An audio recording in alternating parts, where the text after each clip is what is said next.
What does the Super Mario Brothers movie need? I've got it in this box. Let's open it. I've never opened this box before. I don't know how, like, what luck meant that I still had this here. You know what the one thing the Super Mario Brothers movie is missing? It's this. This is the Lego piece that comes in the set that's the Emmett and Wildstyle and a Robot Guy set. Now this piece is supposed to represent the back of the cap from the glue, like the thing holding the crazy glue on that they call the Craggle. Emmett has one on his body and stuck to his body, and they believe it's necessary to stop the villain from gluing everybody in place. I could not believe that I have this Lego set. I bought it forever ago. I put it in a box and I never touched it. This is not like, it's not in a box with 15 other untouched Lego sets either. This is the only one, but it's the perfect example of what I'm looking for. I mean, I also could have just used a crazy glue cap, but I don't have that, and I'm not gonna go buy a crazy glue cap for this bit. But here's the point. Spoilers for Super Mario Brothers, by the way. Now, the Lego movie is a lot like the Super Mario Brothers movie. I said this in my original review, but I didn't get into specifics because I didn't want to ruin the Super Mario Brothers movie. Here's some specifics. Regular guy in overalls from a world where everything's kind of normal, very similar to our own, is pulled through a portal to get involved in a big quest where they have to learn to do this thing that they've never done before. There's a bad guy, and there's a girl that's kind of their girlfriend that also kind of has to teach them how to do the thing because it's their job to do the thing. They have to save everybody. But yeah, like, that's Wildstyle's deal. She is the Princess Peach of the Lego movie. And very similar, right? Very, like, confident, capable, very capable princess. Both are princesses. We will learn that about Wildstyle in the second Lego movie. And, yeah, just in general, they can both do all the backflips and all that stuff. And they've been doing it forever. Like, this is what they've trained for, right? We talked to Princess Peach when she meets Mario, and she shows him the humongous, like, Mario set. And she's like, all right, go do a Mario. And he's like, I don't know what that means. And she's like, I'll show you. And she does, like, 15 backflips and dives under a bunch of things and kicks a little Bowser and then floats gently down on her dress. And it's like, yeah, like that. And Mario's like, I don't know what that is. And she's like, do the Super Mario Brothers thing. It's fine. So you got Emmett. Both characters, by the way, played by Chris Pratt, who at the time of Lego Movie 1, at least, was sort of still an everyman. Now he's like a superhuman guy. And maybe that's part of this. And I don't blame Chris Pratt. I don't blame the writers or anything. If there's anybody to blame for what I'm going to describe as the big shortcoming of this movie, I would imagine it's Nintendo, in the sense that they had to make a certain kind of movie, and Mario had to be a certain kind of way that I think would have stopped this movie from being the kind of revelation that Lego Movie was. This doesn't say I think Lego Movie is perfect. The difference is I saw Lego Movie and I saw Mario Movie. I have friends and relatives that don't care about Super Mario or Legos.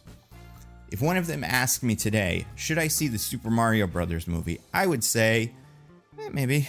If you're free, if you're at the theater, I'd say go see the Dungeons and Dragons movie and say you'll probably get, more out of that. But it's okay. Whereas after Lego Movie, people were like, you saw that Lego movie? I'm like, yeah, you gotta see it because it's good. And they're like, I don't really know about it. Like, yeah, I know, but it's cool. It's a very good movie. And it was so good. But this fella, Emmett, he's your Mario. And this one here, Wildstyle, that's your Peach. Now, what is the difference between these two characters and Super Mario Brothers, those characters? But there's one thing that separates them. And it is this guy has this on his back. Stuck to his back. Because for the whole of the Super Mario Brothers movie, I'm sitting there and I'm going, what's going on here? Peach, you already know how to do all the backflips. You know everything about this course. You're from the Mushroom Kingdom. This is not some sort of sexist royal monarchy where a woman can't go fight. You're in charge of the whole kingdom. You completely could do this. So you're thinking, all right, Peach is from here, so she knows the area. She's got personal stakes. She seems to know Bowser. She knows how all the power-ups, all that stuff works, and she just is already here. Nothing is holding her back from doing the stuff that Mario's going to do in this movie. And yet, Mario shows up. Now, Mario is not there to do anything with Bowser. Luigi has been taken by Bowser, but that's not something Mario knows. Now, Peach is dealing with a war Bowser's going to come and take over the whole kingdom, and she has to go get Donkey Kong. Like, this is very important. It's a big deal. And you sit there, you're watching the movie, and you're wondering, why is she not letting him help? Is it because she knows something about him? Is it because she suspects they are related, perhaps? Or is it just because she's like, he's a person, so he might be my only ticket out of this world, so I'm not going to alienate him? Is it because there's something only he can do that even she cannot do? Is there some sort of like plumbing element to this where it's like, we didn't make the pipes, we don't know what the pipes do, but you know what the pipes do? Oh yeah, you're coming with us. Because then what Peach does is Peach spends a full, like a day, I want to say there is like a day-night cycle, but there's some time training Mario to use power-ups to do a Super Mario Brothers course. Even though she can do the course without power-ups, and she could use power-ups if she wants. This is not something she lacks. This is not some skill only Mario has access to. Also, Donkey Kong can use power-ups if he wants. We never see a Toad use them, but it seems like they could. It doesn't seem like it seems like it would be tough if they have to jump all the way up and get there. But assuming they could do that, they're going to be fine.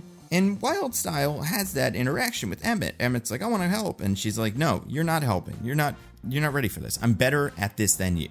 And Emmett says, well, listen, that's probably true. But also, I got this thing glued to my back.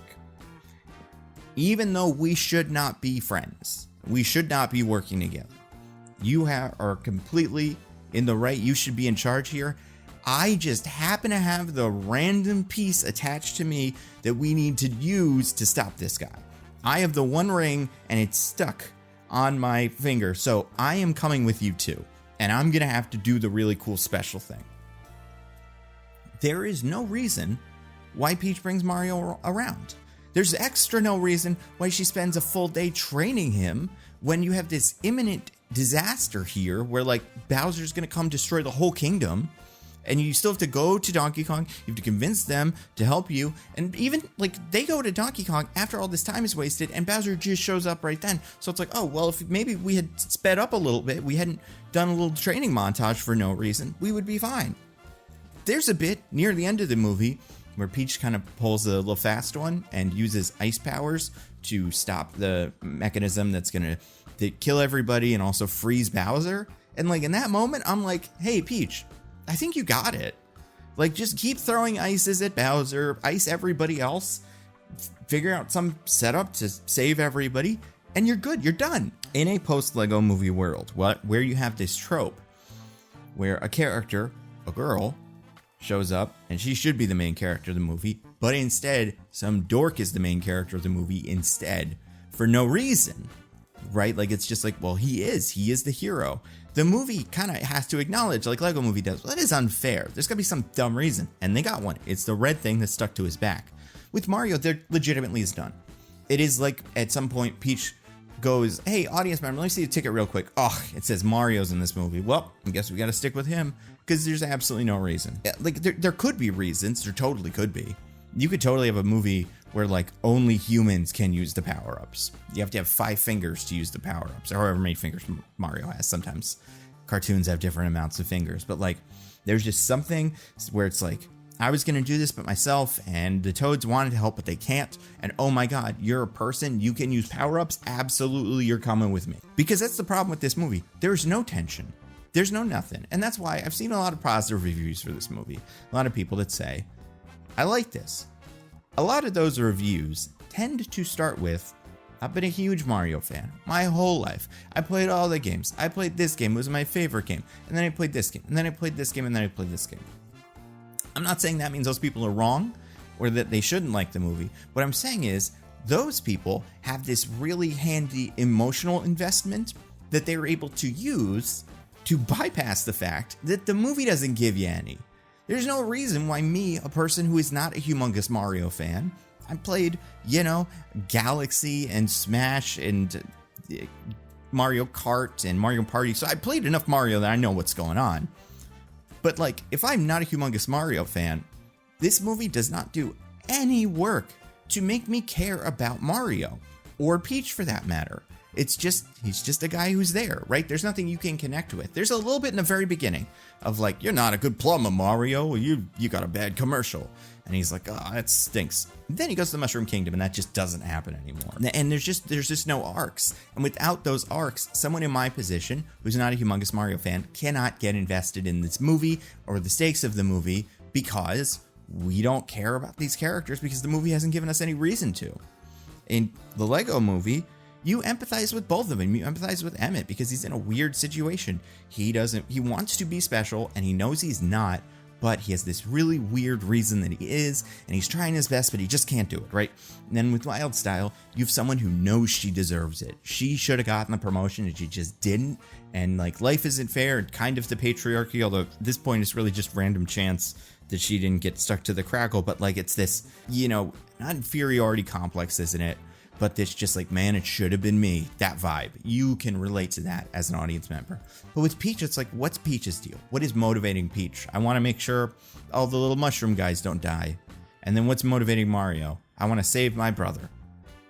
It's just not enough. Emmett, to be this character that we like and empathize with, has to be a real dingbat. Just an absolute nothing. Right, and like, that's what's so fun about him. That's also what's kind of fun about like Michelle Yeoh, Everything Everywhere All at Once, right? Like, that's that character's deal. Is she's like, they say, you're very average. You're the most average person ever. And for that reason, we can kind of, this hair fell off. I'm looking like a G in his little hat. But anyway, that's what this movie needs. And I think I think you could kind of lay some of the blame at the foot of Nintendo. Because I imagine, and I don't blame them for this either, in terms of like saying they're bad people or something. They made the Super Mario Brothers movie from the 90s that is bad. Trust the Fungus. I mean, it's fun, but it's not good. It's a very bad representation of Mario. Like we said this on our podcast, Mostly Nitpicking, it is both not a very good bad movie, like it's kind of boring and it's not super interesting, like a movie like The Room, say, but it's also not a very good Mario movie, so it's like, what are we getting out of it? But either way, they got burned before. So I understand their notion, or like maybe an impulse to not really take a lot of risks. Not make Mario a super flawed character, just make him a guy who jumps on stuff and does kart racing and goes, whoa, every couple of minutes. But that's what you need. You need to make an Emmett. That's what a character like this needs to eventually be. The reason I think he needs to have flaws is because he can't be special.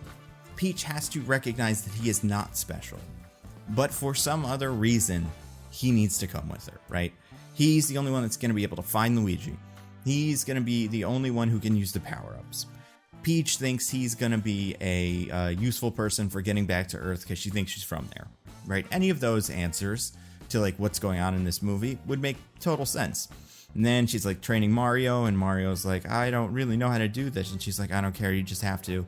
And you're kind of like, why is she doing this? And she has an ulterior motive, maybe. Or maybe she just knows getting Bowser angry is going to be helpful in defeating him. It's going to cause Bowser to make a mistake. So if she hangs out with this guy, that'll get Bowser all riled up. Totally reasonable. But yeah, it really bugs me because I think there was something here in this Mario movie, and I know that because I've seen this movie already. It's the Lego movie. We have seen a movie that does these things so well.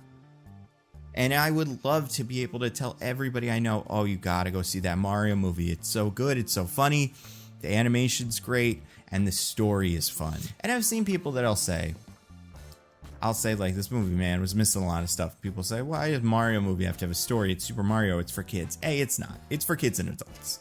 This movie has references to Punch-Out and Duck Hunt and Kid Icarus. This is for adults too. Not the same way that like Nomadland is for adults, but they wanted the adults on board too.